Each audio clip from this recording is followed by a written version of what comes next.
How can hyperthyroidism, so if you have high T3 or T4, how can that negatively impact your fertility?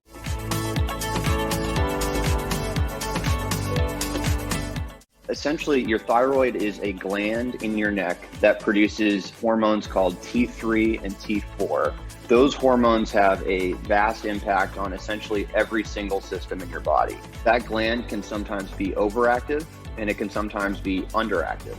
If it's overactive, we tend to see symptoms of hyperactivity, hypermetabolic states. So heat intolerance, when you go outside, you're like, I cannot handle this. Your heart is racing. You'll find yourself losing weight despite having the same appetite. That's something that can be fixed relatively easily with different medications or interventions.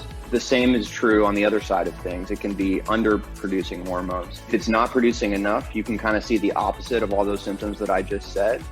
So you can feel like very fatigued throughout the day, having issues with cold intolerance, so not being able to handle cold temperatures, gaining weight, despite your appetite being the same. And those are all symptoms of hypothyroidism. It's actually a very common condition, and it's something that we can easily kind of fix with thyroid replacement medications called levothyroxine. There's simple tests that we can do for that.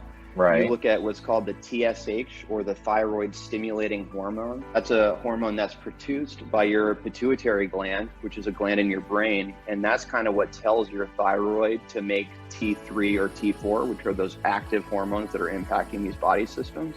If your TSH, thyroid stimulating hormone, is high, it actually tells you that your thyroid is not producing enough of the T3 and T4, and your brain is saying, we need more of these hormones. So a high TSH actually means that you're hypothyroid, or having a low thyroid state.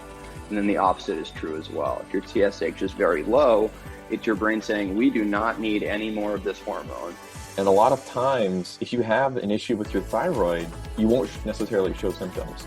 So right, subacute. You can have an issue where it's impacting your fertility, but you won't even know it. It's easy to fix it too. Yes, it is, depending on the cause, but usually it's easy to fix. If you're hyperthyroid or having a high T3 and T4 levels, what we know is that can cause anovulatory infertility. And what that means is that for women, eggs are not being produced or released, I should say, as they normally are. And that's going to make it very difficult to become pregnant. Hypothyroidism also impacts fertility. It can impact men as well. So you can see some issues with sperm production and function.